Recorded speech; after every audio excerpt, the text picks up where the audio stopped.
इस वक्त की बड़ी खबर, सीए पर सरकार ने जारी की अधिसूचना। देश भर में लागू हुआ सीए, गैर मुस्लिमों को मिलेगी भारत की नागरिकता। 2014 से पहले आए शरणार्थियों को मिलेगी भारत की नागरिकता। सीए को एनआरसी की पहली सीढ़ी माना जा रहा है। नमस्कार।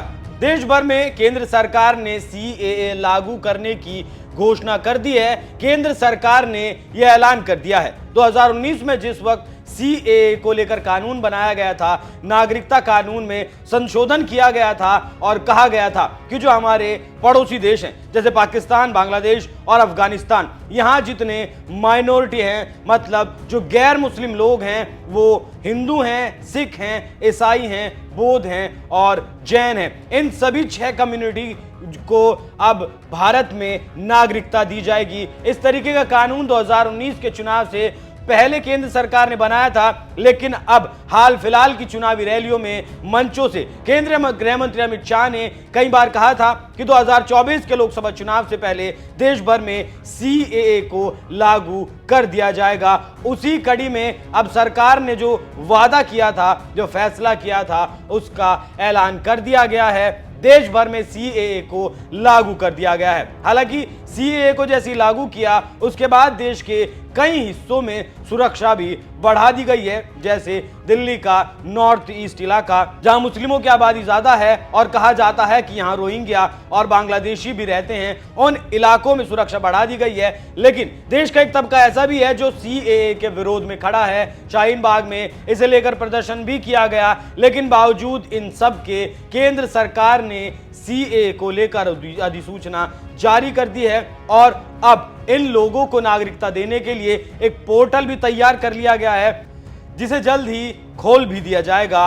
इस पोर्टल पर जो लोग पाकिस्तान, अफगानिस्तान और बांग्लादेश से आए हैं, उनके कुछ कागजात जो है अपलोड करवाए जाएंगे और उसके बाद उन्हें भारत की नागरिकता दे दी जाएगी। एक बार फिर आपको बता दूं, जो सीएए की अधिसूचना केंद्र सरकार की तरफ से जारी की गई है, उसमें हिंदू, ईसाई, सिख, जैन, बौद्ध और पारसी शामिल हैं। इन लोगों को भारत की नागरिकता देने का इसमें प्रावधान किया गया है। नियमों के मुताबिक नागरिकता देने का अधिकार सिर्फ केंद्र सरकार के हाथों में होगा।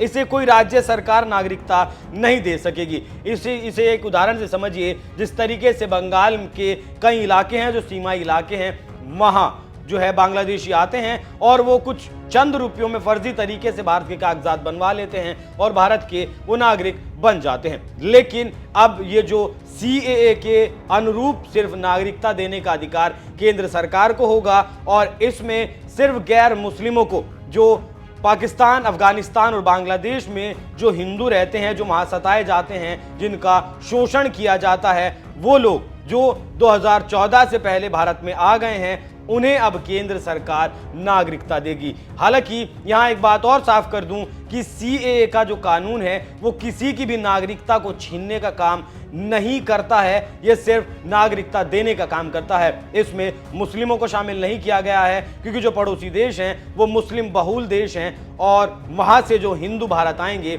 उन्हें इस कानून के तहत नागरिकता दी जाएगी। वहीं कुछ लोगों का कहना ऐसे भी है कि सीएए को लागू करने का जो काम किया गया है वो एनआरसी लागू करने की दिशा में पहला कदम है और इसके बाद सरकार एनआरसी को भी देश भर में लागू करेगी। तो केंद्र सरकार ने जो अधिसूचना जारी की है और जो गैर मुस्लिमों को, जो माइनॉरिटी में 3 देशों में हिंदू रह रहे थे और अब वो फिलहाल मौजूदा वक्त में भारत में रह रहे हैं, उन्हें नागरिकता देने का जो फैसला सरकार ने किया है, उस पर आपकी क्या राय है? अपनी राय हमें कमेंट कर जरूर बताएं। नमस्कार।